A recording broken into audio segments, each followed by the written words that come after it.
Hello दोस्तों, कैसे हो आप सब लोग। स्वागत है आप सभी का अपने इस प्यारे से चैनल पर।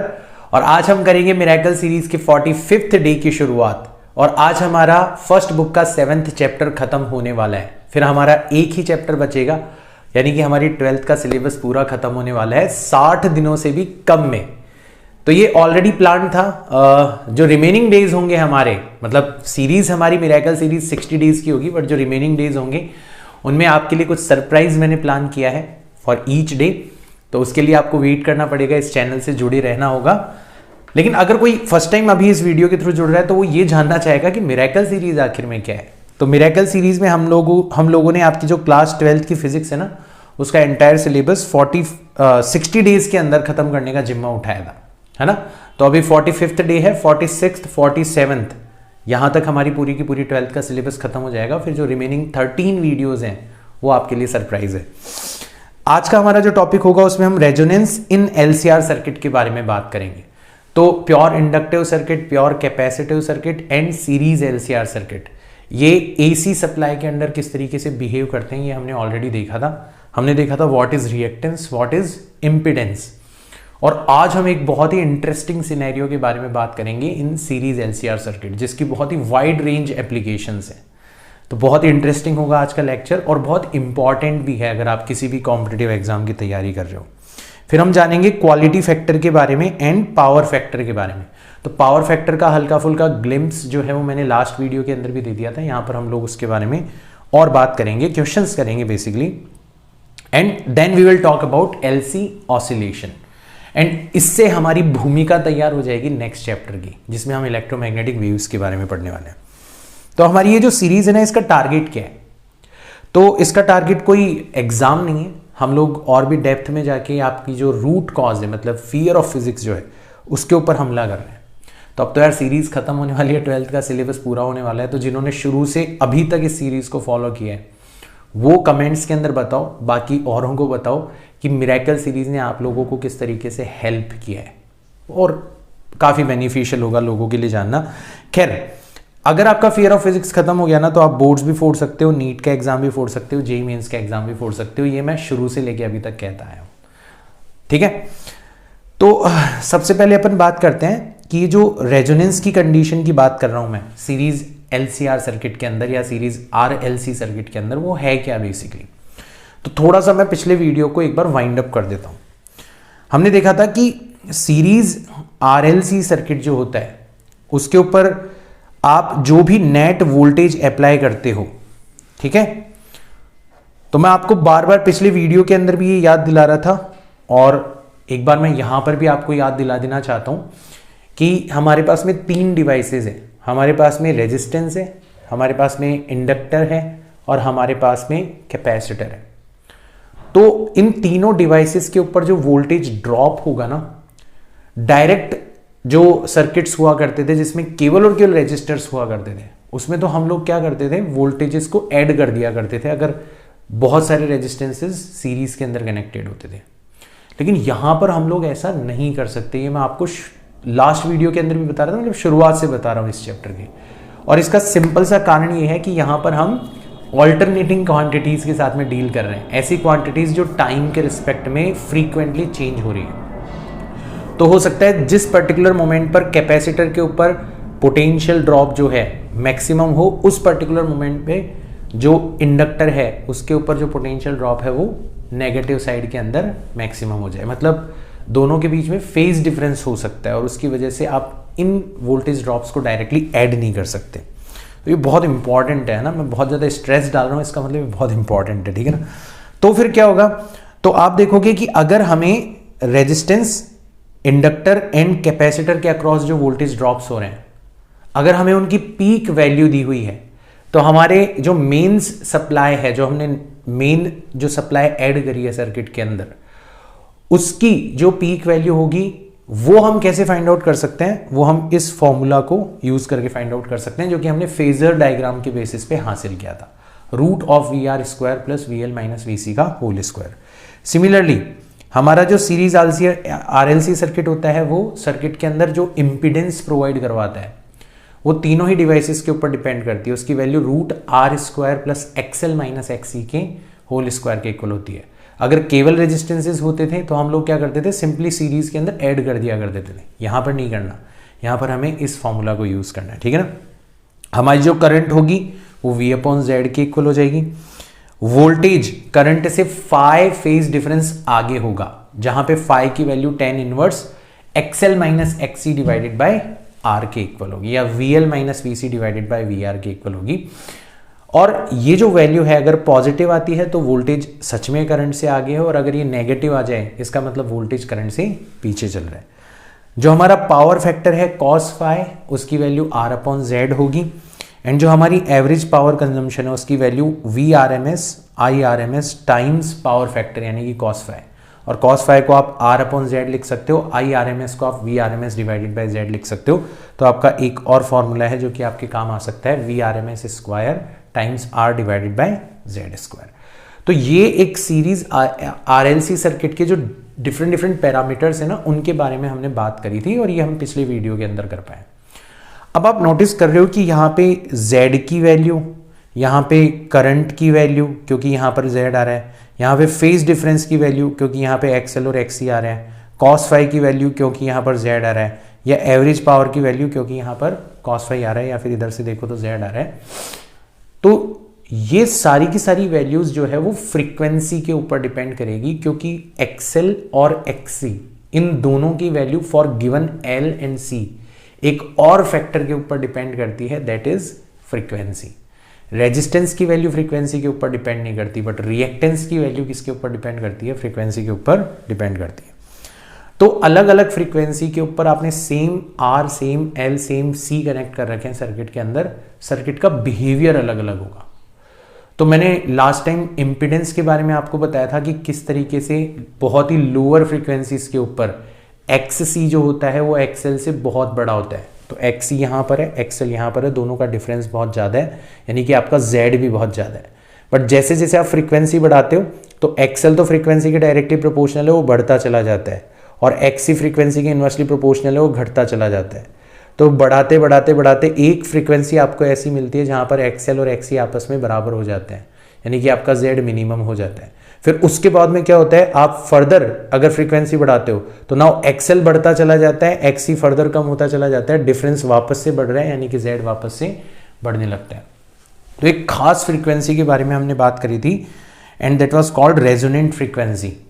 उस पर XL और XC की वैल्यू इक्वल होती थी, मतलब omega L and omega 1 upon omega C, इन दोनों की वैल्यू आपस में इक्वल होती थी, जहाँ से ओमेगा स्क्वायर 1 अपॉन LC के इक्वल आता था, या ओमेगा 1 अपॉन रूट LC के इक्वल आता था।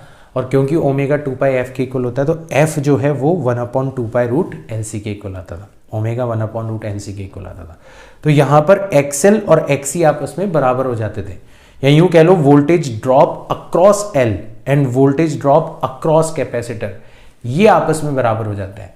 एंड कैपेसिटर एंड इंडक्टर के ऊपर जो वोल्टेज सप्लाई होती है ना, वो पाई फेज डिफरेंस पर होती है, मतलब है दोनों बराबर, बट एक पॉजिटिव साइड में और एक नेगेटिव साइड में, तो ओवरऑल वोल्टेज आपका कितना हो गया, 0 हो गया इन दोनों के ऊपर। तो केवल और केवल रेजिस्टेंस के ऊपर ही रह जाता था वोल्टेज। तो अब देखना इस फ्रीक्वेंसी के ऊपर क्या क्या होगा, जो अभी हम बोल रहे थे ना उसको थोड़ा मैथमेटिकली देखने की कोशिश करते हैं। हमने देखा एक तो हमारा जितना भी मेंस सप्लाई का वोल्टेज है वो सारा का सारा किसके ऊपर चला जाएगा, रेजिस्टेंस के ऊपर चला जाएगा, क्योंकि कैपेसिटर और इंडक्टर तो एक दूसरे को खा जाएंगे, VL और VC आपस में इक्वल है, ठीक है ना। फॉर्मूले में रख के देख लो VL VC इक्वल, तो आपको पता पड़ जाएगा V VR के इक्वल होना चाहिए। Z जो होगा वो केवल और केवल R के इक्वल हो जाएगा, और जैसा कि मैंने आपको बताया मिनिमम होगा। करंट जो है वो V अपॉन R के इक्वल हो जाएगी, यानी कि करंट आपकी मैक्सिमम हो जाएगी। फाई जो है वो 0 हो जाएगा, मतलब करंट एंड वोल्टेज वापस से इन फेज हो जाएंगे, जैसे प्योर रेजिस्टिव सर्किट के अंदर होता है। एंड आपका पावर फैक्टर जो होगा cos फाई, उसकी वैल्यू 1 हो जाएगी, तो यहां पर भी पावर की वैल्यू VRMS टाइम्स IRMS आ जाएगी, जैसे प्योर रेजिस्टिव सर्किट के अंदर आया करती थी। तो एवरेज वैल्यू हो जाएगी VRMS टाइम्स IRMS, या VRMS square divided by R कह लो, या IRMS स्क्वायर टाइम्स R कह लो, ये आपकी मैक्सिमम पावर होगी। क्योंकि अदर सब केसेस में cos फाई की वैल्यू लेस देन 1 होगी, तो पक्का पावर की वैल्यू इससे कम होगी। तो ये सारे के सारे है ना हमारे मार्कर्स हो गए, हमारे इंडिकेटर्स हो गए, कि अगर आपको क्वेश्चन के अंदर RLC या LCR सर्किट के बारे में बात करी जा रही है और इनमें से कोई भी एक चीज मेंशन कर रखी है, तो आप समझ जाना कि आपका सर्किट जो है वो रेजोनेंट फ्रीक्वेंसी के ऊपर वर्क कर रहा है। और अगर कोई भी एक चीज ट्रू है तो बाकी अदर चीजें भी सारी की सारी क्या हो जाएंगी, ट्रू हो जाएगी। और मोस्टली क्वेश्चन इसी के ऊपर आते हैं, मोस्टली। अब आपके लिए वो क्वेश्चंस बहुत ही आसान हो जाएंगे। अभी मेरे साथ साथ क्वेश्चंस करोगे ना तो आपको बड़ा मजा आएगा कि हाँ यार इतना आसान है रेजोनेंस को समझना।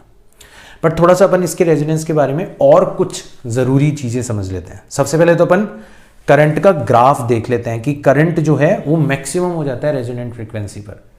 तो देखो मैंने बताया था शुरुआत में जब आपकी फ्रीक्वेंसी बहुत कम है तो Z बहुत ज्यादा है, Z बहुत ज्यादा है, इंपीडेंस बहुत ज्यादा है, तो करंट बहुत कम है, तो लगभग जीरो ही होती है करंट अगर आपकी फ्रीक्वेंसी जीरो है तो। लेकिन आप जैसे जैसे फ्रीक्वेंसी बढ़ाते जाते हो तो करंट बढ़ती चली जाती है और एक पर्टिकुलर फ्रीक्वेंसी पर आपको करंट एकदम शूट करती हुई नजर आती है, और यही फ्रीक्वेंसी जो है वो हमारी रेजोनेंट फ्रीक्वेंसी कहलाती है। एंड फिर उसके बाद में वापस से आपको करंट डिक्रीज होते हुए नजर आती है। अब ये जो पीक आपको मिल रहा है ना करंट का, ये कितना शार्प होगा ये केवल और केवल एक ही चीज के ऊपर डिपेंड करता है, that is the value of resistance in series RLC circuit और series LCR circuit, whatever you may call it.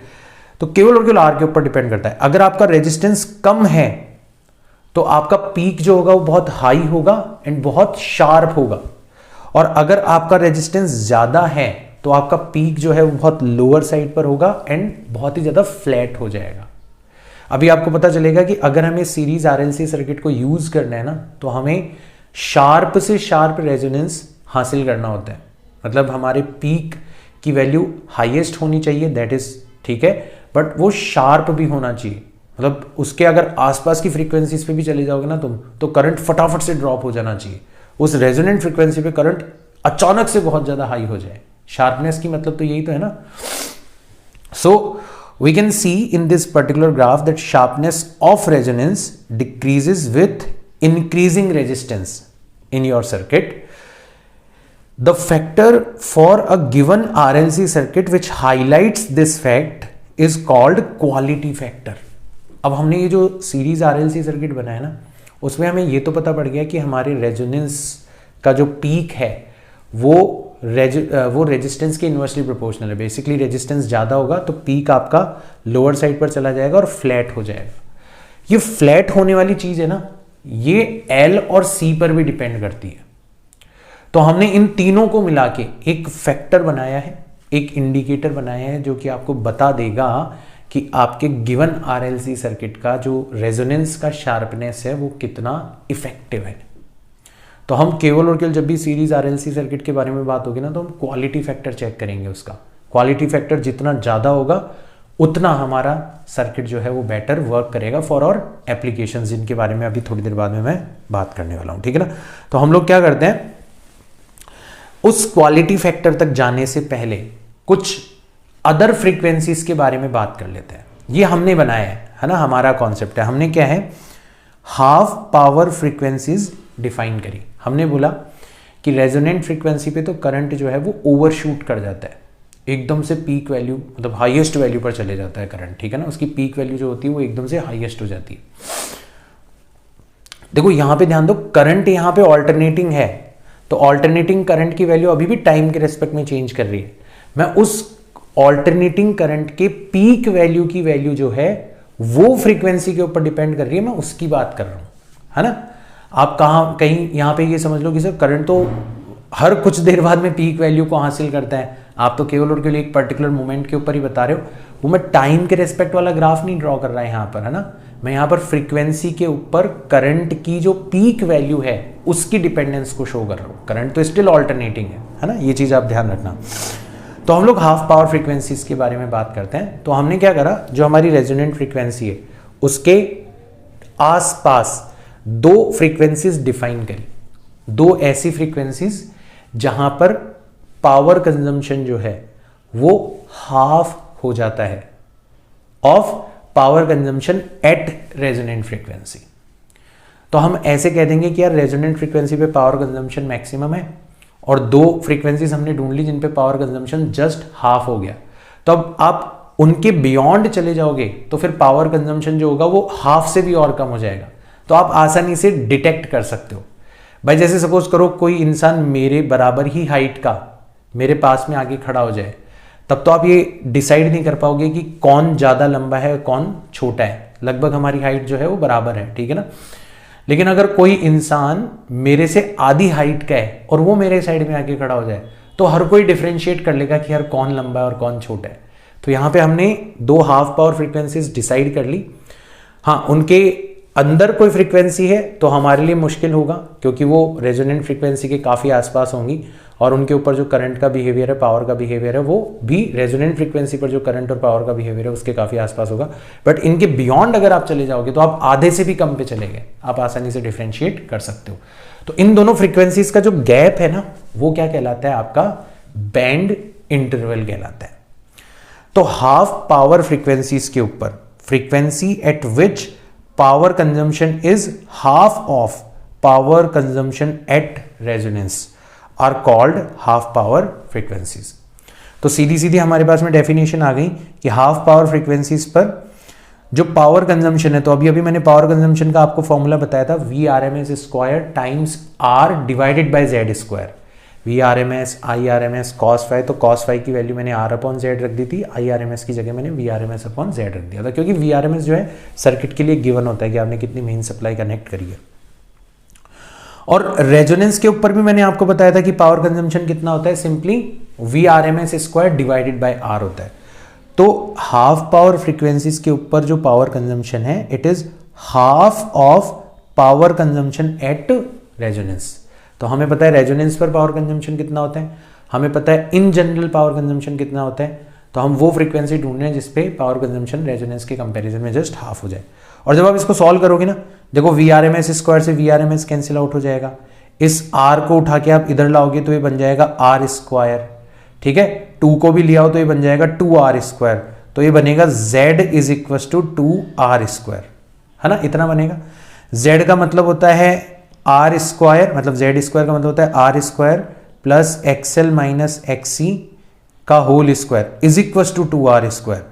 और जब इस R स्क्वायर को आप इधर लेके आओगे तो आप देखोगे XL माइनस XC जो होगा इसका whole square simply R square के इक्वल आ जाएगा, मतलब XL माइनस XC जो है वो सिंपली किसके इक्वल आ जाएगा, R के इक्वल आ जाएगा। तो आप इसको डायरेक्ट भी ध्यान रख सकते हो, बट डेरिवेशन अगर पूछी जाए तो स्कूल वगैरह में पूछी जा सकती है, बोर्ड्स में पूछी जा सकती है, अदरवाइज आप डायरेक्ट भी ध्यान रख सकते हो कि हाफ पावर फ्रीक्वेंसीज पे मेन डेफिनेशन तो पता पड़ी गई कि पावर कंजम्पशन रेजोनेंस पर जो पावर कंजम्पशन होता है उसके कंपैरिजन में हाफ होता है। एक और डेफिनेशन आपको पता पड़ गई कि XL माइनस XC की जो वैल्यू होती है वो आइदर प्लस और माइनस R के इक्वल होती है, मतलब एक फ्रीक्वेंसी पर XL बड़ा होगा XC छोटा होगा, एक फ्रीक्वेंसी पर XC बड़ा होगा XL छोटा होगा, तो दोनों का डिफरेंस जो होगा आइदर प्लस R और माइनस R होगा। ये अभी हमने सॉल्व कर लिया। अच्छा, जब XL minus XC plus minus R के इक्वल है तो हमारा जो tan फाई है, tan फाई किसके इक्वल होता है, XL minus XC divided by R। तो न्यूमरेटर और डिनोमिनेटर इक्वल है हाफ पावर फ्रीक्वेंसीज के ऊपर, तो हमारा tan फाई कितना हो जाएगा, 1 हो जाएगा। और अगर tan फाई 1 है तो फाई है 45 डिग्री, तो हमारा पावर फैक्टर हो जाएगा cos 45 degree, that is plus minus 1/√2। तो ये छोटी छोटी बातें हैं जो कि डायरेक्ट पूछी जाती है क्वेश्चंस की फॉर्म में। अब आपको उनका एक्सप्लेनेशन मिल रहा है कि क्यों हम केवल और केवल फैक्ट्स रखते हैं, बट हमें सर बता रहे हैं कि ऐसा क्यों होता है। हाफ पावर फ्रीक्वेंसीज पे पावर कंजम्पशन हाफ हो जाता है, ये हमने डिसाइड किया है, इसमें ऐसा कुछ नेचुरल लॉ नहीं है। हम 1/4 पावर फ्रीक्वेंसीज भी डिसाइड कर सकते थे, हम 3/4 पावर फ्रीक्वेंसीज भी डिसाइड कर सकते थे, बट हमने सबने एग्री किया कि हाफ पावर फ्रीक्वेंसीज डिसाइड करते हैं। और हमारा जो करंट है ना, करंट की जो वैल्यू है वो 1/√2 ऑफ करंट एट रेजोनेंस हो जाएगा, ठीक है। ये भी आप एज अ फैक्ट ध्यान रख सकते हो, वो इसी तरीके से मैंने डिराइव किया है। तो ये सारे के सारे लक्षण हैं हमारे हाफ पावर फ्रीक्वेंसीज के ऊपर। तो मैंने आपको 2 तरीके के लक्षण बता दिए। मैंने आपको बता दिया कि रेजोनेंट फ्रीक्वेंसी पर क्या क्या होगा, और मैंने अब आपको बता दिया कि हाफ पावर फ्रीक्वेंसीज पर क्या क्या होगा। अब अपन बैंड इंटरवल ढूंढ लेते हैं ताकि अपन क्वालिटी फैक्टर को डिफाइन कर सकें। तो हमारा जो बैंड इंटरवल होगा, मतलब F2 माइनस F1, इस F1 को मैं थोड़ा सा करेक्ट कर लेता हूं, मैंने F2 माइनस F2 लिख दिया। तो हमारा जो बैंड इंटरवल होगा वो हो जाएगा F2 minus F1। F2 minus F1 को आप चाहो तो ω2 माइनस ω1 डिवाइडेड बाय 2π भी लिख सकते हो, ठीक है ना। तो ये हमारा क्या कहलाता है, बैंड इंटरवल कहलाता है, दोनों फ्रीक्वेंसीज का गैप।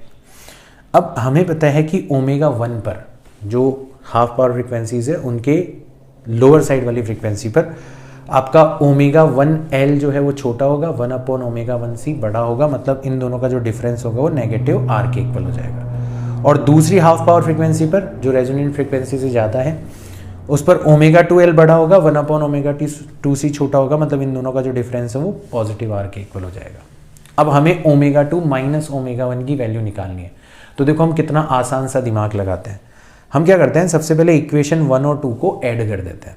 तो जब आप इसको और इस इक्वेशन को ऐड करोगे तो यहाँ पे देखो L कॉमन आ जाएगा और अंदर बचेगा ओमेगा 1 प्लस ओमेगा 2। तो L कॉमन आ गया, अंदर बच गया ओमेगा 1 प्लस ओमेगा 2। और इधर नेगेटिव साइन कॉमन ले लो, 1 अपॉन सी को कॉमन ले लो, तो अंदर बच जाएगा 1 upon omega 1 plus 1 upon omega 2, और उसको सॉल्व करोगे तो आ जाएगा omega 1 plus omega 2 divided by LCM, that is omega 1 omega 2। आप नोटिस कर रहे हो कि ये जो ओमेगा 1 प्लस ओमेगा 2 है ये भी दोनों के अंदर कॉमन है, और क्योंकि इक्वेशन के उधर 0 है तो इसको आप कॉमन लेके एलिमिनेट कर सकते हो। और फिर आप सॉल्व करोगे तो आप देखोगे यार ओमेगा 1 ओमेगा 2 मतलब जो हमारी हाफ पावर फ्रीक्वेंसीज है इनका जो प्रोडक्ट है वो किसके इक्वल होता है, 1 upon L C. And 1 upon root L C क्या है, resonant frequency, resonant angular frequency. तो ओमेगा 1 ओमेगा 2 की वैल्यू सिंपली हमें पता पड़ गई किसके बराबर है, ओमेगा आर स्क्वायर के बराबर है। या यूं कह लो F1 F2 की वैल्यू सिंपली किसके बराबर है, एफ आर स्क्वायर के बराबर है। बहुत ही प्यारी चीज हमारे हाथ में लग गई दोनों इक्वेशंस को ऐड करने से। अब क्या करेंगे अपन, इक्वेशन 2 में से इक्वेशन 1 को माइनस कर देंगे, आपके पास डिफरेंस ले लेंगे। तो आप इसमें से इसको उठा के माइनस कर रहे हो तो इधर L कॉमन आ जाएगा, बचेगा ओमेगा 2 माइनस ओमेगा 1। ऐसे ही इधर आप क्या करो, पॉजिटिव 1 अपॉन सी कॉमन ले लो, पॉजिटिव 1 अपॉन सी, तो ये वाला पॉजिटिव होगा, ध्यान रखना है ना। तो आपने लिख दिया 1 upon omega 1 minus 1 upon omega 2, उसको सॉल्व करोगे तो omega 2 minus omega 1 divided bye LCM omega 2 आ जाएगा।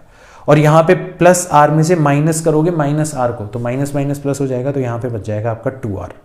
अब हमारे पास में ये जो ओमेगा 1 ओमेगा 2 प्रोडक्ट है ना, इसकी वैल्यू ऑलरेडी आ चुकी है 1 अपॉन एल सी। जैसे मैं यहाँ पे 1 अपॉन एल सी रखूंगा, सी से सी कट जाएगा, एल चला जाएगा ऊपर, तो इधर भी L into omega 2 minus omega 1 बचेगा, और इधर भी L into omega 2 minus omega 1 है, तो हो जाएगा twice of L into omega 2 minus omega 1 is equal to twice of R. 2 से 2 चला गया, तो आपके ओमेगा 2 माइनस ओमेगा 1 की वैल्यू किसके बराबर हो जाएगी, आर अपॉन एल। यानी कि आपका जो F2 माइनस F1 होगा वो हो जाएगा R अपॉन 2 पाई एल। तो आपका जो बैंड इंटरवल है, देखो रेजोनेंस की जो शार्पनेस है कि वो शार्प होगा या फ्लैट होगा, वो केवल आपको रेजिस्टेंस के ऊपर डिपेंड करती हुई नजर आ रही थी। बट उसकी जो फ्लैटनेस है ना, कि वो कितना फैल जाएगा, भाई पीक कितनी डाउन हो जाएगी, वो तो रेजिस्टेंस के ऊपर डिपेंड कर रहे हैं। उससे भी फैला हुआ आएगा तो रेजिस्टेंस के ऊपर तो डिपेंड करेगा ही करेगा। साथ ही साथ में अब हमें पता पड़ गया कि फ्लैटनेस जो है, मतलब बैंड इंटरवल जो है, वो इंडक्टेंस के ऊपर भी डिपेंड करता है। उसका फॉर्मूला हमारे पास में आ गया R अपॉन 2 पाई एल। तो 2 खिलाड़ी तो हमारे शामिल हो चुके हैं हमारे खेल के अंदर। और फाइनली अपन क्या करते हैं, क्वालिटी फैक्टर को डिफाइन करते हैं। Quality factor is defined as the ratio of resonant frequency, resonant frequency जो है ना, टू द बैंड इंटरवल, उसको बैंड इंटरवल से डिवाइड कर दो। मतलब एफ आर को F2 माइनस F1 से डिवाइड कर दो, या एंगुलर फ्रीक्वेंसी की फॉर्म में भी लिख सकते हो, ओमेगा आर को ओमेगा 2 माइनस ओमेगा 1 से डिवाइड कर दो। अब देखना जब आप ऐसा करोगे तो क्या होगा। तो हमारी रेजोनेंट फ्रीक्वेंसी किसके इक्वल होती है, ओमेगा आर किसके इक्वल होता है, 1 अपॉन रूट एल सी। और अभी अभी आपने देखा था कि ओमेगा 2 माइनस ओमेगा 1 किसके इक्वल है, R अपॉन एल। तो आपने ओमेगा आर की वैल्यू रख दी एंड ओमेगा 2 माइनस ओमेगा 1 की वैल्यू रख दी, एल से रूट एल आपका कैंसिल आउट हो गया। तो फाइनली आपको पता पड़ गया कि क्वालिटी फैक्टर जो होगा वो किसके बराबर हो जाएगा, 1 upon R root L upon C के इक्वल हो जाएगा, रूट एल अपॉन सी। तो अगर आप अदर किसी फॉर्म के अंदर भी लिखना चाहो क्वालिटी फैक्टर को, वैसे तो आपको पता पड़ गया कि क्वालिटी फैक्टर तीनों ही कंपोनेंट्स के ऊपर डिपेंड कर रहा है। वो रेजिस्टेंस के इनवर्सली प्रोपोर्शनल है, रूट ऑफ एल के डायरेक्टली प्रोपोर्शनल है, एंड रूट ऑफ सी के इनवर्सली प्रोपोर्शनल है। तीनों फैक्टर्स के ऊपर डिपेंड कर रहे हैं। हम चाहते हैं कि हमारे सर्किट का क्वालिटी फैक्टर ज्यादा से ज्यादा हो, अभी मैं बताऊंगा क्यों, ठीक है ना। बट इसको आप अदर फॉर्म्स में भी लिख सकते हो। जैसे अदर फॉर्म्स में कैसे लिखोगे, आप ओमेगा 2 माइनस ओमेगा 1 की वैल्यू रखो केवल R अपॉन एल, तो R तो रह जाएगा नीचे, L चला जाएगा ऊपर। अब omega R multiplied by L क्या है, it is the value of reactance at resonant frequency, XLR।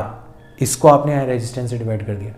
अच्छा, रेजोनेंट फ्रीक्वेंसी पे तो एक्सएल और एक्सी दोनों ही बराबर होते हैं, तो इसको आप चाहो तो XCR डिवाइडेड बाय आर भी लिख सकते हो।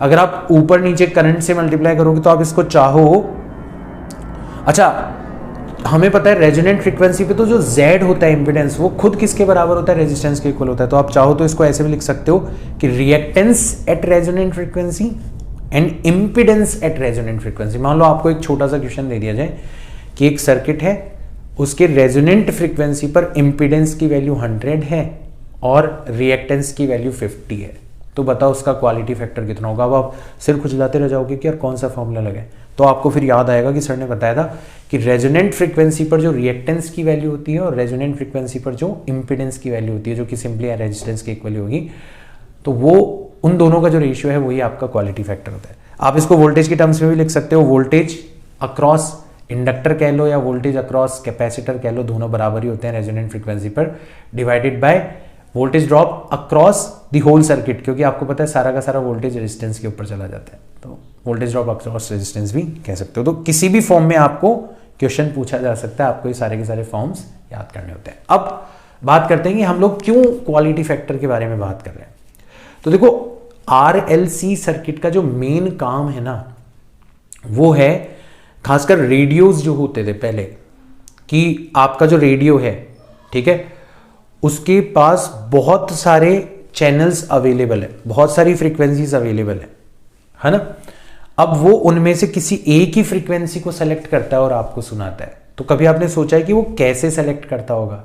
तो अब आपको जवाब मिल गया कि वो सीरीज RLC सर्किट का यूज करता है, क्योंकि सीरीज RLC सर्किट जो है वो एक खास फ्रीक्वेंसी के ऊपर ही रेजोनेंस की कंडीशन में जाता है, उसके अंदर पीक करंट फ्लो होने लगती है। तो मान लो 83.5, 93.2, 95.6 ये सारे के सारे रेडियो चैनल्स अवेलेबल है, और इनमें से आपको केवल और केवल 83.5 वाले को सेलेक्ट करना है और उसको सुनना है। तो आप क्या करो, रेजिस्टेंस को तो आप वेरी नहीं कर सकते, बट इंडक्टेंस एंड कैपेसिटेंस को आप आसानी से वेरी कर सकते हो, खासकर कैपेसिटेंस को, प्लेट्स के बीच की सेपरेशन ही तो आपको चेंज करनी है। तो आप इस तरीके से सेट कर दो L और C की वैल्यू को कि आपकी जो रेजोनेंट फ्रीक्वेंसी है वो 83.5 के इक्वल हो जाए। तो इतनी सारी जो फ्रीक्वेंसीज अवेलेबल है उसमें से केवल और केवल 83.5 को ही सेलेक्ट करेगा वो सर्किट, क्योंकि उसी फ्रीक्वेंसी पर आपका सर्किट रेजोनेंट कंडीशन में जाएगा और वही सिग्नल आपको सुनाई देगा। अब यहाँ पे क्वालिटी फैक्टर का क्या काम है? तो हमने देखा था कि यार केवल और केवल रेजोनेंट फ्रीक्वेंसी पर ही करंट पीक नहीं होती, उसके आसपास की फ्रीक्वेंसी पे भी करंट जो है वो सफिशिएंटली हाई होती है। तो हम चाहते हैं कि एक शार्प फ्रीक्वेंसी को ही हमारा सर्किट सेलेक्ट करे, तो इसलिए हम चाहते हैं कि हमारा रेजोनेंस जो है वो जितना शार्प हो उतना ज्यादा फायदेमंद होगा, और उस शार्पनेस को किसने डिफाइन किया है? क्वालिटी फैक्टर ने। So that's how quality factor is important for us. एक और यूज है सीरीज RLC सर्किट का, जो मेटल डिटेक्टर्स होते हैं। कभी आप शॉपिंग मॉल में गए हैं तो आपको एक रेक्टेंगुलर फ्रेम में से गुजारा जाता है। अगर आपके पास में कोई मेटल का सामान है, ठीक है ना, एयरपोर्ट्स वगैरह पे तो और भी ज़्यादा सीरियस होते हैं मेटल डिटेक्टर्स। आपके पास में अगर कोई भी मेटल होगा तो वो बजने लगता है, ठीक है ना, उनका जो अलार्म है वो बजने लगता है। तो वो किस बेसिस पे वर्क करता है? तो वो जो रेक्टेंगुलर फ्रेम है ना जिसके अंदर से आप गुजरते हो, वो बेसिकली आपका इंडक्टर है, मतलब कॉयल है आपकी इतनी बड़ी, ठीक है ना। और ओवरऑल जो आपका सर्किट है वो एक सीरीज RLC सर्किट है, और उसको नॉर्मली रेजोनेंट फ्रीक्वेंसी के ऊपर रखा जाता है। तो रेजोनेंट फ्रीक्वेंसी पर हो, उसके अंदर से पीक करंट फ्लो हो रही है एंड सो ऑन। अब जैसे कोई इंसान मेटल के साथ उस फ्रेम में से गुजरेगा, मेटल के साथ, ध्यान रखना, तो क्या होगा, इंडक्टिंग कॉयल के अंदर आप मेटल लेके जा रहे हो, मेटल लेके जा रहे हो, इसका मतलब आप उसकी इंडक्टेंस को क्या कर रहे हो, चेंज कर रहे हो। भाई मेटल जो है वो मैग्नेटिक मटेरियल है, ठीक है ना। मोस्टली जो मेटल्स होते हैं, अगर जैसे आयरन वगैरह की बात करते हो तो स्ट्रॉन्ग मैग्नेटिक मटेरियल होते हैं। अदर जो है कॉपर वगैरह वो भी डायमैग्नेटिक, किसी ना किसी तरीके का तो मैग्नेटिज्म, किसी ना किसी तरीके से तो वो L को चेंज कर ही देगा मेटल आपका। और जैसे ही आपका L सफिशिएंटली चेंज हो जाएगा, आपका सर्किट, जैसे ही L चेंज हुआ, आपका सर्किट जो है उसकी रेजोनेंट फ्रीक्वेंसी चेंज हो जाएगी। और अगर रेजोनेंट फ्रीक्वेंसी चेंज हो गई तो your complete circuit will be no longer in resonant condition. आपका करंट जो पीक वैल्यू पर था वो अचानक से डिक्रीज हो जाएगा, and you can sense it, मतलब यू हैव सेंसर्स जो कि करंट के अंदर होने वाले सडन डिक्रीमेंट को आसानी से डिटेक्ट कर सकते हैं एंड फिर वो उसके बेसिस पे अलार्म वगैरह बजा देते हैं। तो बहुत सारे यूसेज हैं, मैं तो बहुत ही लिमिटेड यूसेज आपको बता रहा हूँ, ठीक है ना, सीरीज आरएलसी सर्किट के। तो वहां पर ये क्वालिटी फैक्टर वर्क करता है, क्योंकि क्वालिटी फैक्टर ज़्यादा अच्छा होगा तभी आपका करंट या तो एकदम से बढ़ जाएगा एकदम से घट जाएगा, जिसको आप आसानी से डिटेक्ट कर सकते हो एंड यू कैन सेलेक्ट, ठीक है, अ पर्टिकुलर सिग्नल और यू कैन डिटेक्ट जो भी कि आपको अलार्म वगैरह बजाना है वो आप काम कर सकते हो, ठीक है। अब ये सारी की सारी बातें हो गई। अब एक और तरीके के सर्किट के बारे में बात करते हैं, एलसी ऑसिलेटर।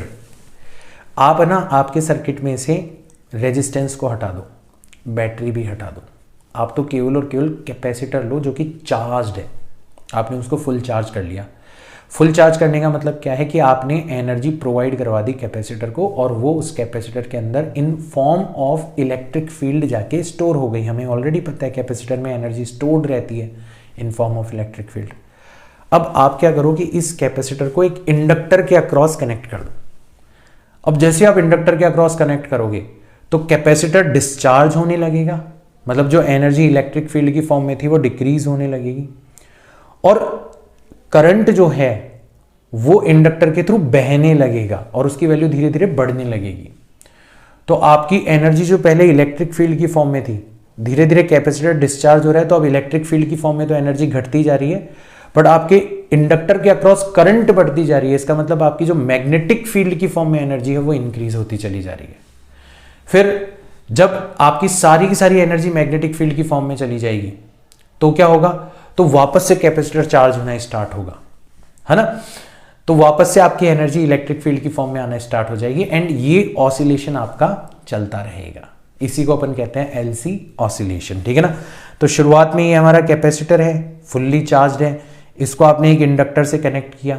अभी आपकी सारी की सारी एनर्जी इलेक्ट्रिकल एनर्जी की फॉर्म में, मैग्नेटिक फॉर्म में एनर्जी जो है वो जीरो है, ठीक है। बट जैसे आप कनेक्ट करोगे तो करंट फ्लो होने लगेगी, होते होते एक कंडीशन ऐसी आएगी कि आपका कैपेसिटर फुल्ली डिस्चार्ज हो चुका होगा, मतलब अब की बार इलेक्ट्रिक एनर्जी जीरो हो जाएगी, बट इंडक्टर से मैक्सिमम करंट फ्लो हो रही होगी, मतलब इंडक्टर के अंदर जो मैग्नेटिक एनर्जी है वो अपनी पीक वैल्यू पर जा चुकी होगी। फिर वापस से इंडक्टर से करंट फ्लो होने लगेगी थ्रू कैपेसिटर, तो कैपेसिटर अब की बार वापस से चार्ज हो जाएगा, बट पहले के कंपैरिजन में पोलैरिटी उल्टी हो गई, है ना। पहले ये प्लेट पॉजिटिव थी, अब ये प्लेट नेगेटिव हो गई, है ना। तो वापस से आपकी एनर्जी किसकी फॉर्म में आ गई, इलेक्ट्रिकल एनर्जी की फॉर्म में आ गई। वापस से आपके इंडक्टर के अंदर मैग्नेटिक एनर्जी जीरो हो गई। फिर कैपेसिटर डिस्चार्ज होना स्टार्ट होगा, कैपेसिटर जीरो पे चला जाएगा, इंडक्टर फुल करंट पे चला जाएगा एंड फिर ये काम होगा। तो एक साइकिल के अंदर, जैसे शुरुआत में कैपेसिटर फुल्ली चार्ज है, इंडक्टर जीरो है, तो एक साइकिल के अंदर कैपेसिटर डिस्चार्ज होता है, इंडक्टर से पीक करंट फ्लो होता है। फिर इंडक्टर से करंट वापस से जीरो हो जाता है, कैपेसिटर के अक्रॉस चार्ज वापस से पीक पर चला जाता है, बट अब की बार पोलैरिटी चेंज होती है, तो अपन इसको एक साइकिल नहीं मानेंगे। फिर वापस से डिस्चार्ज होगा, इसके अंदर करंट उल्टे डायरेक्शन में मैक्सिमम में चला जाएगा, ठीक है, एंड फिर से ये जीरो करंट पर आएगा एंड फिर से ये आपका क्या हो जाएगा, फुल्ली चार्ज हो जाएगा जैसा कि पहले था शुरुआत में। तो एक साइकिल के अंदर कैपेसिटर कितनी बार फुल्ली चार्ज हो रहा है, कितनी बार फुल्ली चार्ज हो रहा है, 3 बार, मतलब शुरुआत में था, फिर एक बार उल्टी पोलैरिटी के साथ में और एक बार वापस से पोलैरिटी के बाद में। तो एक साइकिल के अंदर आप यूं कह सकते हो कि 2 बार कैपेसिटर चार्ज हो रहा है, मतलब जैसे दूसरी बार चार्ज होगा नया साइकिल आपका स्टार्ट हो जाएगा। सेम चीज आप कह सकते हो, इंडक्टर जो है उसके अक्रॉस करंट जो है वो एक साइकिल के अंदर एक बार, दूसरी बार 2 बार मैक्सिमम जा रही है, ऐसे आप कह सकते हो, ठीक है ना। अब ये जो सिनेरियो है ना, जहां पर आपको एक फॉर्म ऑफ एनर्जी दूसरी फॉर्म में और दूसरी फॉर्म ऑफ एनर्जी पहली फॉर्म में कन्वर्ट होती हुई दिखाई दे रही है और नेट एनर्जी का सम है वो कंजर्व रहता हुआ दिखाई दे रहा है, ये आपने पहले भी देखा हुआ है 11th क्लास के अंदर। आपने देखा था कि एक स्प्रिंग ब्लॉक सिस्टम जो है उसके साथ भी ऐसा ही होता है। जब आप स्प्रिंग को स्ट्रेच करते हो मैक्सिमम पोजीशन तक, तो सारी की सारी एनर्जी पोटेंशियल एनर्जी की फॉर्म में होती है, बट काइनेटिक एनर्जी जीरो होती है, आपने होल्ड करके रखा हुआ है। बट जैसे आप इसको रिलीज करते हो तो आपकी सारी की सारी पोटेंशियल एनर्जी जैसे जैसे ब्लॉक अपनी मीन पोजीशन पर आएगा, किसमें कन्वर्ट हो जाएगी, काइनेटिक एनर्जी में, एंड मीन पोजीशन पर आते आते आपकी पोटेंशियल एनर्जी जीरो हो चुकी होगी। तो जैसे आपका ब्लॉक मीन पोजीशन पर आएगा, potential energy zero but kinetic energy maximum हो जाएगी। फिर ये उल्टी डायरेक्शन में जाएगा, उल्टी डायरेक्शन में जाएगा एंड इस डायरेक्शन में मैक्सिमम स्ट्रेच पर पहुंचेगा, तो अगेन आपकी पोटेंशियल एनर्जी हाफ के स्क्वायर हो जाएगी, बट अगेन आपकी काइनेटिक एनर्जी जीरो हो जाएगी। फिर ये वापस से आएगा इधर, फिर सेम, और फिर वापस से जाएगा इधर, और इस तरीके से एक साइकिल आपका कंप्लीट होगा। तो ये जो एलसी ऑसिलेशन है, इसके अंदर इलेक्ट्रिकल एनर्जी मैग्नेटिक एनर्जी की फॉर्म में, मैग्नेटिक एनर्जी इलेक्ट्रिकल एनर्जी की फॉर्म में बार बार ऑसिलेट कर रही है। सिमिलरली स्प्रिंग ब्लॉक सिस्टम के अंदर काइनेटिक एनर्जी पोटेंशियल एनर्जी की फॉर्म में and potential energy kinetic energy की फॉर्म में ऑसिलेट करती रहती है। इनफैक्ट इन दोनों की इक्वेशंस भी सेम है। अगर आप स्प्रिंग ब्लॉक के लिए देखोगे ना, तो जो एसएचएम की नेसेसरी कंडीशन होती है वो होती है कि एक्सेलरेशन, अब ये D square x upon D T square क्या है, आपका एक्सेलरेशन ही है, वो किसके इक्वल होता है, negative some constant times X, and वो जो कांस्टेंट है उसको अपन जानबूझ के ओमेगा स्क्वायर के इक्वल लिखते हैं, एंगुलर फ्रीक्वेंसी के स्क्वायर के। तो हमारी एंगुलर फ्रीक्वेंसी होती है रूट के डिवाइडेड बाय एम, जो कि हम फाइंड आउट करते हैं, K is nothing but the spring constant of the given spring. X जो होता है वो X naught cos omega T के इक्वल होता है, इसका डिफरेंशिएशन करोगे तो V naught sine omega T आ जाएगा, एंड वी नॉट की value omega naught X naught के इक्वल हो जाएगी। ये पूरा का पूरा काम हमें एसएचएम में पढ़ते हैं। आप देखोगे सिमिलरली एलसी सर्किट की इक्वेशन भी एग्जैक्टली सेम है, बट यहां पर चार्ज की फॉर्म में है। D square Q upon D T square जो है वो omega naught square times Q, इन दोनों का सम जो है वो हमेशा जीरो होगा, यानी कि आपका ओमेगा नॉट जो है वो किसके इक्वल हो जाएगा, 1 अपॉन रूट एलसी के इक्वल हो जाएगा, जो कि आपकी क्या कहलाती है, एलसी ऑसिलेशन की फ्रीक्वेंसी कहलाती है। क्यू आपका Q naught cos omega T के इक्वल हो जाएगा, आई आपका I naught sine omega T के इक्वल हो जाएगा। यहाँ पे भी I naught similarly omega naught times Q naught के इक्वल होगा। इसको सॉल्व कर सकते हो आप by the way differential equation को, ठीक है ना। ऐसा नहीं है कि मैं आपको को डायरेक्ट चीजें फीड कर रहा हूँ, हाँ, लेकिन यहाँ पे सिमिलैरिटी ज्यादा इंपॉर्टेंट है कि जैसी इक्वेशन हमारी यहाँ पर बन रही है, कुछ वैसी की वैसी ही दिखने वाली इक्वेशन हमारी यहाँ पर बन रही है। तो जैसा सॉल्यूशन हमें यहाँ पर मिला है, कुछ वैसा का वैसा ही सॉल्यूशन हमें यहाँ पर मिलेगा। फिर इसका डिफरेंशिएशन करोगे तो यहाँ पे भी वैसी ही चीज मिलेगी जैसे यहाँ पर मिलेगी, बिल्कुल सिमिलैरिटी है। इसलिए आपको नए सिरे से उस काम को करने की जरूरत नहीं है। अगर आपको एसएचएम आता है तो आप इसको आसानी से समझ सकते हो, ठीक है। अब हमें एलसी ऑसिलेशन के बारे में कुछ बातें ध्यान में रख लेनी है। कौन कौन सी बातें हैं? एक तो हमें ध्यान में रख लेनी है कि अगर हमारा प्योर एलसी सर्किट जो है ना, जिसके अंदर टोटल एनर्जी कंजर्व रहती हुई दिखाई दे रही है, वो एग्जैक्टली किसकी तरह बिहेव कर रहा है, एक आइडियल स्प्रिंग ब्लॉक की तरह बिहेव कर रहा है, जिसमें कोई फ्रिक्शन वगैरह नहीं हो, उसमें भी आपकी टोटल एनर्जी आपको कंजर्व नजर आती है। बट जैसे ideal spring block system normally exist नहीं करता, फ्रिक्शन हमेशा होता ही होता है, डैम्पिंग हमेशा होती ही होती है। आप स्प्रिंग को स्ट्रेच करके छोड़ो, कुछ टाइम बाद में उसका जो सिंपल हार्मोनिक मोशन है वो स्टॉप हो ही जाएगा बिकॉज ऑफ डैम्पिंग।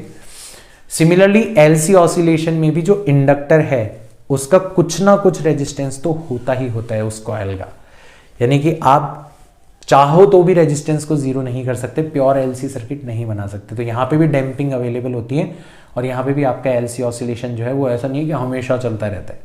यहाँ पे भी एलसी ऑसिलेशन जो है वो धीरे धीरे डैम्पिंग की वजह से स्टॉप हो जाता है। So practically due to resistance of inducting coil these oscillations are damped and net energy is not conserved. Spring block system के अंदर भी ऐसा ही होता है अगर फ्रिक्शन प्रेजेंट हो तो। लेकिन एक मायने में हमारा जो एलसी ऑसिलेशन है वो स्प्रिंग ब्लॉक वाले ऑसिलेशन से थोड़ा सा डिफरेंट है। अगर मान लो आप प्योर एलसी सर्किट भी बना लो ना, तो भी आपकी टोटल एनर्जी आप देखोगे कंजर्व्ड नहीं रहेगी, मतलब इन प्रिंसिपल रहेगी बट सर्किट के अंदर नहीं रहेगी। किस फॉर्म में वो सर्किट से बाहर जाएगी, बहुत इंटरेस्टिंग है। Even in pure LC circuit Maxwell ने प्रूव किया था और हमारे नेक्स्ट चैप्टर का फर्स्ट टॉपिक यही होगा, energy is not conserve. Why? Because it will be radiated in form of electromagnetic waves. यहां पर आपकी वेव्स प्रोड्यूस होने लगेंगी और फिर वो रेडिएट हो जाएंगी स्पेस के अंदर, तो उस फॉर्म में आपकी एनर्जी जो है वो सर्किट से बाहर निकलने लगेगी। तो आपको कुछ जुगाड़ लगाना पड़ता है, आपको कॉन्स्टेंटली सप्लाई करनी पड़ती है। जो एलसी सर्किट है ना उसको एनर्जी कॉन्स्टेंटली आपको सप्लाई करनी पड़ती है। तो ये कुछ छोटी मोटी बातें थी जो कि मैं आपको बताना चाहता था। सो ये हमारे सारे के सारे कॉन्सेप्ट जो हैं इस चैप्टर के वो खत्म हो चुके हैं। और आपका कॉन्फिडेंस इतना हाई होना चाहिए ना यार, आपको ये नहीं लगना चाहिए कि हम कुछ छोड़ रहे हैं, हम कुछ भी नहीं छोड़ रहे यार। मैं आपको एक ही वीडियो के अंदर बहुत सारे क्वेश्चंस इसीलिए करवाता हूं, और वो जो क्वेश्चंस होते हैं ना वो सारे अच्छे लेवल के क्वेश्चन होते हैं, केवल और के लिए एहसास दिलाने के लिए कि आप कभी भी ये मत फील मत करना कि कोई आदमी अगर 45-46 डेज के अंदर 12th का सिलेबस खत्म करवा रहा है तो पक्का कुछ ना कुछ छुड़वा रहा होगा, पक्का तेज तेज पढ़ा रहा होगा। नहीं, ऐसा बिल्कुल भी नहीं है। मैंने हमेशा से आपको कहा है कि किसी ने आज तक आपको ये बताया ही नहीं कि पढ़ने का सही तरीका क्या है, और वाकई चीज़ों को इतना ही टाइम देना चाहिए जितना वो डिजर्व करती है। लाइफ में और भी चीज़ें हैं जिनको टाइम देना चाहिए। खैर, पता नहीं कितने लोग मेरी इस बात से एग्री करेंगे, बट चलो क्वेश्चंस करते हैं बंदो। An inductance of 1 milli henry, condenser and capacitor same चीज़ है, 10 microfarad and resistance 50 ohm are connected in series. तो सीरीज RLC सर्किट है। The reactance of inductor and condenser are same. खुद ने ही कह दिया कि XL जो है वो XC के इक्वल है। तुम्हें पकड़ में आ गया होगा कि सर्किट किस फ्रीक्वेंसी के ऊपर वर्क कर रहा है। हमें पता पड़ गया कि circuit is at resonant frequency या सर्किट इज इन रेजोनेंस। ठीक है ना, circuit is in resonance condition. बहुत अच्छी बात है। अब रेजोनेंस से रिलेटेड जितनी भी चीजें थी वो सारी एप्लीकेबल होंगी हमारी। तो हमसे पूछा गया है the reactance of either of them will be. तो बहुत आसान है। सबसे पहले तो अपन क्या निकालेंगे, क्योंकि हमारा सर्किट रेजोनेंस के ऊपर है और हमें रिएक्टेंस निकालने के लिए फ्रीक्वेंसी की जरूरत पड़ती है, तो हम सबसे पहले तो रेजोनेंट फ्रीक्वेंसी की वैल्यू निकालेंगे। 1/√LC के इक्वल हो जाएगी। अब बच्चे यहाँ पे ढूंढते रह जाएंगे इस क्वेश्चन के अंदर कि यार फ्रीक्वेंसी तो दे ही नहीं रखी, रिएक्टेंस कैसे निकालेंगे। क्यों? क्योंकि वो पहचान नहीं पाएंगे कि हमारा सर्किट रेजोनेंस के ऊपर, और अगर सर्किट रेजोनेंस के ऊपर है तो पक्का फ्रीक्वेंसी किसके इक्वल होगी, 1/√LC के इक्वल। यानी कि 1/√L कितना है, 1 मिली हेनरी, तो 1 × 10⁻³ एंड कैपेसिटर कितना है 10 माइक्रोफेरेड, मतलब 10 × 10⁻⁶। तो टोटल पावर काउंट कर लो, -6 -3 -9 +1 -8, रूट लोगे तो -4, ऊपर जाएगी तो +4 हो जाएगी, मतलब 10⁻⁴ हो जाएगी। इसके पता नहीं क्या हो रहा है आज। 10⁻⁴ रेडियन पर सेकेंड, ये हमारी एंगुलर रेजोनेंट फ्रीक्वेंसी आ जाएगी। And now we have omega, we can easily find out XL which will be equal to XC and which कोई सी भी एक फाइंड आउट कर लो, ठीक है ना। तो ओमेगा × L फाइंड आउट कर लेते हैं। 1/ωc करोगे तो भी सेम चीज ही आएगी, है ना। तो ओमेगा कितना है 10⁻⁴ और L कितना है हमारा 1 × 10⁻⁻3। तो ओवरऑल कितना आ जाएगा आपका 10 ओम। ये हमारे रिएक्टेंस की वैल्यू हो जानी चाहिए। वेरी ब्यूटीफुल क्वेश्चन, मतलब आपके लिए तो बहुत आसान है, बट कभी दे के देखना किसी को, ठीक है ना, वो डेफिनेटली नहीं पहचान पाएगा, क्योंकि चैप्टर इतना लंबा पढ़ा देते हैं ना यार, आदमी पकड़ ही नहीं पाता। यहाँ पे अपनों ने 3 दिन के अंदर तो पूरा सफाया कर दिया चैप्टर का। So you know everything. A series RLC circuit जिसमें R की वैल्यू दे रखी है, XL की वैल्यू दे रखी है, XC की वैल्यू दे रखी है। कुछ नोटिस किया, XL और XC आपस में क्या है, बराबर है, मतलब सर्किट कहां पर है, रेजोनेंस के ऊपर है। बस खत्म, क्वेश्चन यहीं पे खत्म हो गया। हमें वोल्टेज प्रोवाइड करवाया गया है 10 sin ωt volt. The power dissipation in circuit is, तो रेजोनेंस के ऊपर जो पावर डिसिपेशन होता है वो हमें पता है कितना होता है, VRMS² डिवाइडेड बाय R के इक्वल होता है, या सिंपली VRMS टाइम्स IRMS के इक्वल होता है। डायरेक्ट इसी को अपन अप्लाई कर देते हैं। VRMS का मतलब हो जाएगा 10 डिवाइडेड बाय √2, तो इसका तो हमें करना है स्क्वायर, डिवाइडेड बाय रेजिस्टेंस कितना है हमारा 10, तो 10 का स्क्वायर हो गया 100, √2 का हो गया 2 डिवाइडेड बाय 10, इससे कैंसिल आउट हो गया, ये आ गया हमारा 5 वाट। तो ऑप्शन नंबर 3 हमारा क्या हो जाना चाहिए, करेक्ट हो जाना चाहिए। पावर कंजम्पशन 0 नहीं होगा बच्चों, पावर कंजम्पशन मैक्सिमम होता है, ध्यान रखना, ठीक है ना। The self inductance of the motor of an electrical fan is 10 henry, तो L हमें दे रखा है 10 henry. In order to impart maximum power at 50 hertz it should be connected to a capacitance. तो मैक्सिमम पावर तो केवल और केवल तभी पॉसिबल है, मैक्सिमम पावर तो केवल और केवल तभी पॉसिबल है when circuit is at resonant frequency. Circuit किसके अंदर होना चाहिए, उसके लिए रेजोनेंस के ऊपर होना चाहिए, तभी पॉसिबल है। और फ्रीक्वेंसी हमें कितनी दे रखी है, फ्रीक्वेंसी हमें दे रखी है 50 हर्ट्ज, और रेजोनेंट फ्रीक्वेंसी के हिसाब से ही कितनी होनी चाहिए, 1/2π√LC के इक्वल होनी चाहिए। तो अगर अपन इसका स्क्वायर करेंगे तो देखो ये कितना आ जाएगा, ये आ जाएगा आपका 50 का स्क्वायर करोगे तो 2500 आ जाएगा, इंटू 2 का स्क्वायर करोगे तो 4 आ जाएगा, into pi square is equal to 1/L into C, यानी कि सी जो होगा वो किसके इक्वल होगा, 1/2500 times 4 times pi square times L हमें कितना दे रखा है, 10 हेनरी दे रखा है। अब इसको सॉल्व करेंगे अपन। अब देखो इसको सॉल्व जब अपन करेंगे ना, तो मैं एक अप्रॉक्सीमेशन आपको बताता हूं जिसको मैं बार बार यूज करता हूं। पाई स्क्वायर जो होता है ना वो लगभग 9.8 होता है, मतलब पाई स्क्वायर जो होता है ना वो ऑलमोस्ट 9.8 होता है, उसको आप ऑलमोस्ट 10 ले सकते हो, है ना, अप्रॉक्सीमेट कैलकुलेशन करने के अंदर काम आएगा। तो आप जैसे ही इसको 10 लोगे तो ये हो जाएगा 1/2500 को 4 से मल्टीप्लाई करोगे तो 0 0, 25 को 4 से मल्टीप्लाई करोगे तो 100। पाई स्क्वायर की जगह भी मैंने बोला 10 ले लो, एंड इनटू 10 तो है ही है हमारा, है ना। तो ओवरऑल पावर कितनी हो गई हमारी, तो ओवरऑल पावर हो गई हमारी 1 2 3 4 5 6, यानी कि 10⁻⁻6 फेरेड। इतना हमारा ऑलमोस्ट आंसर आना चाहिए, यानी कि ऑप्शन नंबर 4 हमारा क्या हो जाना चाहिए, करेक्ट हो जाना चाहिए। आप बोलोगे सर 2 × 10⁻⁻6 या 3 × 10⁻⁻6 भी तो करीब ही है, मतलब लेकिन फिर भी देखो 10⁻⁻6 के कंपैरिजन में देखोगे तो दुगुना या तिगुना जो आंसर है आपका वो काफी ज्यादा बड़ा हो जाएगा, ध्यान रखना, ठीक है ना। तो खैर आप एग्जैक्ट कैलकुलेशन करोगे तो भी आपका लगभग इतना ही आंसर आएगा, ठीक है, देख लेना एक बार।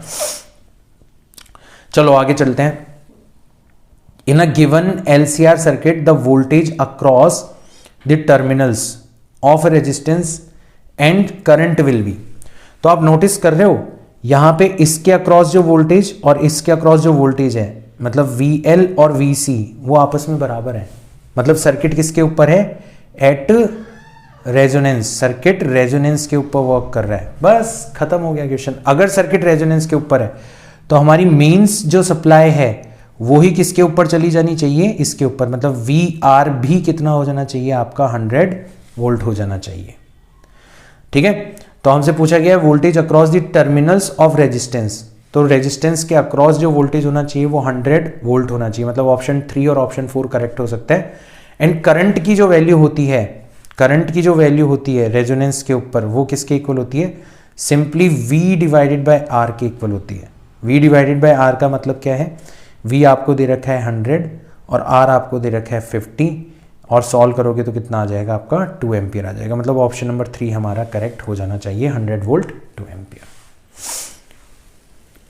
In an oscillating LC circuit, the maximum charge on the capacitor is Q. The charge on the capacitor when energy is stored equally between the electric and magnetic field. तो जब इलेक्ट्रिक फील्ड की form में ही होती है energy सारी की सारी, तो उसकी वैल्यू कितनी होती है, हाफ Q²। मैक्सिमम चार्ज कितना है कैपेसिटर के ऊपर, Q² डिवाइडेड बाय C, ये मैक्सिमम एनर्जी होती है। और आपको बोल दिया कि एनर्जी को आपने आधा आधा बांट दिया, तो हमारा जो Q' अपॉन 2C होगा वो 1/2 टाइम्स जो हमारी मैक्सिमम एनर्जी है उसके इक्वल हो जाएगा। अब देखो यहां पे 2C से 2C कैंसिल आउट हो गया और रूट लोगे तो Q' आपको किसके इक्वल दिखाई देगा, Q डिवाइडेड बाय √2 के इक्वल हो जाएगा। तो चार्ज घटते घटते इतना हो जाना चाहिए, तब जाके आपकी एनर्जी जो है वो आधी आधी डिवाइड हो चुकी होगी, मतलब कैपेसिटर पे आधी रह जाएगी, आधी मैग्नेटिक फील्ड की फॉर्म में जा चुकी होगी। A 60 microfarad capacitor is charged to 100 volts, है ना। This charged capacitor is connected across 1.5 millihenry coil so that LC oscillation occur. The maximum current in the coil is, तो कैपेसिटर के ऊपर जो मैक्सिमम एनर्जी है वो कितनी है, तो हमें कैपेसिटेंस एंड वोल्टेज दे रखा है, तो मैक्सिमम एनर्जी कितनी होगी, हाफ। C कितना है हमारा, 60 × 10⁻⁻6 इंटू V² 100 वोल्ट, तो 10⁻², उसका स्क्वायर करेंगे तो कितना हो जाएगा, 10⁻⁴। तो ये हो जाएगा आपका हाफ CV²। ये मैक्सिमम एनर्जी है जो कि कैपेसिटर के ऊपर हो सकती है। अब मैंने आपको बताया था एलसी ऑसिलेशन में ये एनर्जी पूरी की पूरी जीरो हो जाती है और सारी की सारी किसके पास में चली जाती है, इंडक्टर के ऊपर। और इंडक्टर की जो मैक्सिमम एनर्जी होती है वो किसके इक्वल होती है, हाफ एल आई स्क्वायर, यानी कि हाफ एल कितना दे रखा है हमें 1.5 मिली 10⁻³ है ना, इनटू मैक्सिमम करंट का स्क्वायर, और करंट ही हमें यहाँ पे फाइंड आउट करना है। तो सॉल्व कर लो, हाफ से हाफ कैंसिल आउट हो गया तो आपका करंट हो जाएगा 60 × 10⁻⁻6 × 10⁻⁴ डिवाइडेड बाय 1.5 × 10⁻³ अब सॉल्व करोगे इसको तो -3 को ऊपर ले जाओ तो +3 हो जाएगा, 4 + 3 7 हो जाएगा, ठीक है। और बचेगा 60 × 10, क्योंकि 10⁻+7 10⁻⁻6 में लड़ाई होगी तो 10 बचेगा, डिवाइडेड बाय 1.5। एक और पॉइंट हटा तो 0 चला गया, 15 से ये 4 टाइम्स चला गया, तो आई स्क्वायर की जो वैल्यू है वो कितनी है 400। तो आई की वैल्यू कितनी हो जानी चाहिए, 20 एम्पियर हो जानी चाहिए। ऑप्शन नंबर 4 आपका करेक्ट हो जाना चाहिए, ठीक है। तो ये क्वेश्चन तो हमारा हो चुका है। A coil of inductive reactance 31 ohm has a resistance of 8 ohm. तो हमें XL दे रखा है कितना 31 और R हमें दे रखा है 8 ohm. It is placed in series with a capacitor और condenser of capacitive reactance 25 ohm, मतलब XC हमें दे रखा है कितना 25 ओम दे रखा है। The combination is connected to an AC source of 110 volt. The power factor of the circuit is, तो पावर फैक्टर मैंने आपको बताया था किसके इक्वल होता है, पावर फैक्टर होता है cos phi, या यूं कह लो R/Z के इक्वल। और Z किसके इक्वल होता है, √R² plus XL minus XC के होल स्क्वायर के इक्वल। तो सबसे पहले तो Z निकालते हैं। R कितना है 8, उसका स्क्वायर करेंगे 64। XL कितना है 31 माइनस 25 कितना बचेगा 6 का स्क्वायर 36, दोनों को ऐड करोगे 100, तो Z कितना आ जाएगा 10। तो पावर फैक्टर हो जाएगा हमारा R, that is 8 ohm divided by 10, तो इसकी वैल्यू आ जाएगी 0.8। पावर फैक्टर क्योंकि cos phi के इक्वल है ना, तो पावर फैक्टर हमेशा आपका <1 होगा, -1 से 1 के बीच में इसकी वैल्यू होगी। तो आपका ऑप्शन नंबर 3 जो है वो करेक्ट हो जाना चाहिए। A condenser of capacity C is charged to a potential difference of V1. The plates of condenser are then connected to an ideal inductor. तो LC सर्किट बन चुका है हमारा। The current through the inductors when the potential difference across the condenser reduces to V2. तो देखो शुरुआत में सारी की सारी एनर्जी कैपेसिटर के पास में थी, कितनी थी, हाफ CV1²। अब क्योंकि वोल्टेज घट के V2 हो चुका है तो कितनी एनर्जी घट चुकी है आपकी, हाफ CV2²। ये जो डिफरेंस है इतनी एनर्जी आपकी घट चुकी है, कैपेसिटर के पास से चली गई, और कैपेसिटर के पास से जाने का एक ही रास्ता है, इंडक्टर के पास में चली होगी, तो हाफ LI² की ये इक्वल हो जानी चाहिए। तो यहां से I की वैल्यू आप देखोगे हाफ से हाफ तो कट जाएगा, C times V1² minus V2² divided by L, इसकी पावर 1/2 के इक्वल हो जानी चाहिए, मतलब ऑप्शन 3 आपका करेक्ट हो जाना चाहिए। तो बहुत ऑब्वियस से क्वेश्चन है यार, मतलब मैक्सिमम बच्चे छोड़ देते हैं इन क्वेश्चंस को, पता नहीं क्यों, मतलब या तो वो ढंग से पढ़ते नहीं है या मुझे नहीं समझ में आता क्या कारण है। आपको नहीं छोड़ना, ठीक है ना। An electrical circuit RLC to an AC voltage source are connected in series when L is removed.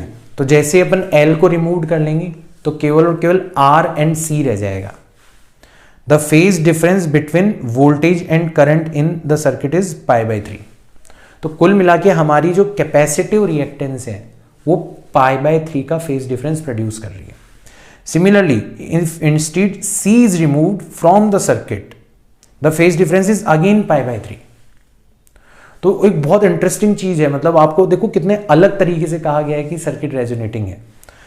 तो आपका जो XC है it is producing π/3 phase difference, ठीक है। अब क्योंकि कैपेसिटिव है तो आपका वोल्टेज जो है इट लैग्स बिहाइंड करंट, ये तो सबको पता ही है, ठीक है। जब केवल और केवल इंडक्टर है, आपने कैपेसिटर को हटा लिया, तो हमें पता पड़ गया कि हमारी जो इंडक्टिव रिएक्टेंस है वो भी π/3 का ही फेज डिफरेंस प्रोड्यूस कर रही है। बट इस केस में थोड़ा उल्टा है, इसमें वोल्टेज आपका क्या होता है, लीड करता है, वोल्टेज लीड्स करंट। अब आप क्या कर दो, सबको एक साथ कनेक्ट कर दो। वैसे आप मैथमेटिकली भी वैल्यू फाइंड आउट कर सकते हो। आप बोलोगे कि 10 π/3 is equals to -xc divided by r, है ना, ये तो बोलोगे आप।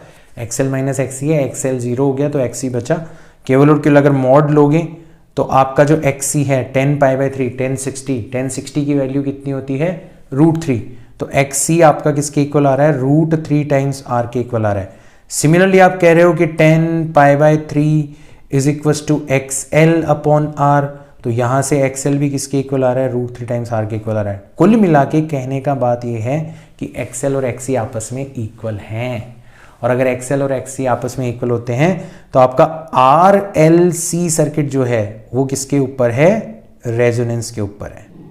ये क्वेश्चन 2 बार पिछले 5 साल के अंदर नीट के अंदर पूछा गया है, इसीलिए पूछा गया है क्योंकि this question has that beauty. Direct नहीं है क्वेश्चन, आपको दिमाग लगाना पड़ेगा, ठीक है ना। तो अब हमसे पूछा गया है कि power factor of the circuit कितना होना चाहिए। तो जब हमारा सर्किट रेजोनेंस पर होता है तो पावर फैक्टर जो होता है वो किसके इक्वल होता है, 1 के इक्वल होता है। फिर ये क्वेश्चन डायरेक्ट है, मतलब ऑप्शन नंबर 1 हमारा करेक्ट हो जाना चाहिए। वेरी ब्यूटीफुल क्वेश्चन, इस साल नहीं पूछेंगे, पिछली साल ही पूछा है, बट वेरी ब्यूटीफुल क्वेश्चन। इसी तरीके से पूछ सकते हैं, समझो इस बात को, ठीक है ना। Consider following series RLC circuit, तो हमें दे दिया गया है the maximum voltage drop across inductance is. अब ये थोड़ा सा डिफरेंट क्वेश्चन है, मैक्सिमम वोल्टेज ड्रॉप हमसे पूछा गया है ना। तो सबसे पहले तो मैक्सिमम वोल्टेज ड्रॉप तब होगा जब करंट मैक्सिमम होगी, और करंट मैक्सिमम कब होगी, जब हमारा सर्किट रेजोनेंस पे होगा। तो मैक्सिमम वोल्टेज ड्रॉप जो है वो कब होगी, जब आपकी करंट क्या हो जाए, मैक्सिमम हो जाए। और करंट मैक्सिमम कब होती है, केवल और केवल रेजोनेंस के ऊपर होती है। पहली बात तो ये क्लियर हो जानी चाहिए। अच्छा, रेजोनेंस पर जो करंट होती है उसकी वैल्यू किसके इक्वल होती है, V अपॉन R के इक्वल होती है। तो वोल्टेज की पीक वैल्यू कितनी दे रखी है, 5 दे रखी है ना, और रेजिस्टेंस हमें कितना दे रखा है, 20। तो ये हमारे करंट की मैक्सिमम वैल्यू हो जानी चाहिए। अच्छा, अगर जैसे ही हमें करंट पता पड़ गया, ठीक है ना, तो हमारे इंडक्टर के अक्रॉस जो वोल्टेज ड्रॉप होगा वो किसके इक्वल होता है, LdI डिवाइडेड बाय dt। अब हमें पता है कि करंट जो होगा वो कुछ इस फॉर्म में होगा, 5 डिवाइडेड बाय 20। सपोज करो अच्छा रेजोनेंस पे है तो साइन 100t ही होगा, तो आप di बाई dt करोगे, ठीक है, तो ये कितना हो जाएगा, 5/20 टाइम्स ओमेगा। टाइम्स ओमेगा का मतलब होता है 100, ठीक है, टाइम्स कॉस ओमेगा t। तो di बाई dt की जो मैक्सिमम वैल्यू है वो आपको नजर आ जाएगी कि कॉस ओमेगा टी की मैक्सिमम वैल्यू तो 1 होती है, तो ये हो जाएगा 5/20 टाइम्स 100, 20 से 100 चला गया 5 टाइम्स, तो ये कितनी हो जाएगी, 25 हो जाएगी। बस यही है इस क्वेश्चन का मेन फंडा, ठीक है। तो हमारा जो मैक्सिमम वोल्टेज ड्रॉप हो सकता है ना वो कितना हो सकता है, L हमें दे रखा है 0.5 टाइम्स di बाई dt। ये तो पता है ना कि वोल्टेज ड्रॉप जो होता है वो LdI बाई dt होता है, तो अपने पढ़ा था EMI के अंदर। तो 0.5 इंटू 25, तो आंसर कितना आ जाएगा, 12.5 वोल्ट आ जाएगा। बहुत प्यारा क्वेश्चन है बच्चों, बहुत ही यूनिक क्वेश्चन है, बहुत ही यूनिक क्वेश्चन है रेजोनेंस का ही, बट क्वेश्चन घुमा फिर आगे पूछा गया है आपसे, ये ध्यान रखना, ठीक है ना। चलो आगे चलते हैं। Which of the following combination should be selected for better tuning of an LCR circuit used for the communication। तो मैंने आपको बताया था कि आपका क्वालिटी फैक्टर जो है, ठीक है, QF जो है, इट शुड बी मैक्सिमम, ये मैक्सिमम होना चाहिए। अब क्वालिटी फैक्टर किसके इक्वल होता है, तो पहले ऑप्शन में कितना हो जाएगा, 1/R times √L upon C। तो L कितना है 3.5 डिवाइडेड बाय C कितना है 30। दूसरे केस में कितना है 1/25 √L अपॉन C, तो 1.5 डिवाइडेड बाय 45। तीसरे केस में कितना है 1 divided by 20 root 1.5 divided by 35 and fourth case में कितना है 1 divided by 25 root 2.5 divided by 45। तो इनमें से जिस condition better tuning for an LCR circuit used for communication, तो जिस कंडीशन में आपका क्वालिटी फैक्टर मैक्सिमम आ जाए, अब इनको कैलकुलेट आप करके देख लेना, ठीक है ना। मैं अभी कैलकुलेशन वाला पार्ट आपके ऊपर छोड़ रहा हूं, तो ये क्वेश्चन आपके लिए होमवर्क है। जिस केस में आपका क्वालिटी फैक्टर मैक्सिमम आ जाए वही आपका क्या हो जाएगा, राइट आंसर हो जाएगा। मतलब आपके लिए मैंने केवल कैलकुलेशन ही छोड़ी है ना, वैसे कर लेना एक बार इस क्वेश्चन को। और सीरीज एलसीआर सर्किट जिसमें आर आपको दे रखा है, एल दे रखा है, सी दे रखा है, connected to AC source V is equals to 10 sin omega t, find out band width of this signal. तो बैंड विड्थ का मतलब होता है हमारा बैंड इंटरवल, मतलब F2 माइनस F1 जो कि किसके इक्वल होता है, R अपॉन 2πL के इक्वल होता है ना, R अपॉन 2πL के इक्वल होता है। तो R हमें कितना दे रखा है 10 किलो का मतलब 10⁻³ divided by 2 into pi into L कितना दे रखा है हमें 20 मिली हेनरी, मिली का मतलब हो जाएगा 10⁻⁻3, ठीक है। तो क्योंकि हमें क्वेश्चन किलो हर्ट्ज में पूछा गया है ना, तो हमारा आंसर आएगा 10 डिवाइडेड बाय, तो इसको कर लो 40 पाई, 10 divided by 40 pi into 10⁻³ kilo. इसको मैं रहने देता हूं, तो इसको किलो हर्ट्ज में ही लिख देता हूं मैं डायरेक्टली, ठीक है। इससे ये कैंसिल आउट हो गया, 10⁻³ ऊपर चला गया, मतलब ये हो जाएगा 1000 divided by 4 pi kilo hertz. तो एक अप्रॉक्सीमेट कैलकुलेशन तो अपन कर ही सकते हैं, 1000 को 4 से डिवाइड करोगे तो आ जाएगा 250 divided by pi, 22 multiplied by 7, इतने किलो हर्ट्ज हमारा आंसर आना चाहिए। तो 0, 35 पावर हो जाएगी 3, 14 और 3 हो जाएगा 17 डिवाइडेड बाय 22, और इसको आप कैलकुलेट कर लेना, लगभग कितनी बार जा रहे हैं, 22 175 डिवाइड कर रहे हो, तो ये कैलकुलेट करना आप लोग, है ना। 8 टाइम्स जा रहा होगा, 8 इंटू 2 करोगे 16, हाँ 8 टाइम्स जा रहा है, 8 इंटू 2 करोगे 16, पावर चली जाएगी 1, 16 और 1 17, पहाड़े हाथ नहीं होने का नुकसान है, ठीक है ना। तो लगभग 22 इंटू 80 जो होता है ना, वो किसके बराबर होता है, 0617, इसके बराबर होता है। तो ऑलमोस्ट हमारा आंसर कितना आ रहा है, 80 किलो हर्ट्ज आ रहा है, मतलब ऑप्शन नंबर 1 हमारा करेक्ट है, ठीक है। चलो ये क्वेश्चन यहाँ पे कैसे पड़ा है, उठा के लाओ इसको,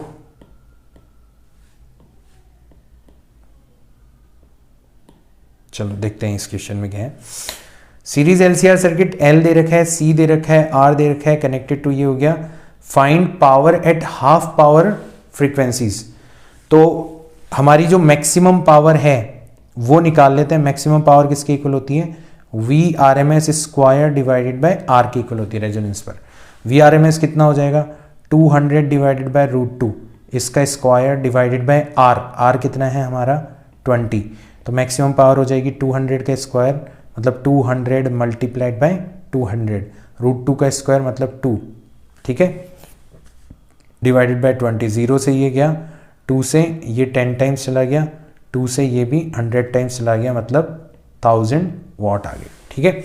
तो हमारी हाफ पावर फ्रीक्वेंसीज पर जो पावर होती है वो मैक्सिमम पावर के कंपैरिजन में डिवाइडेड बाय 2 होती है, मतलब 1000 वाट डिवाइडेड बाय 2 करोगे तो आपका आंसर आ जाएगा 500 watt. Option number 1 is correct. सब कुछ क्लियर होना चाहिए यार आपको, क्रिस्टल क्लियर, तब जाके क्वेश्चन बहुत मजेदार लगेंगे आपको, ठीक है।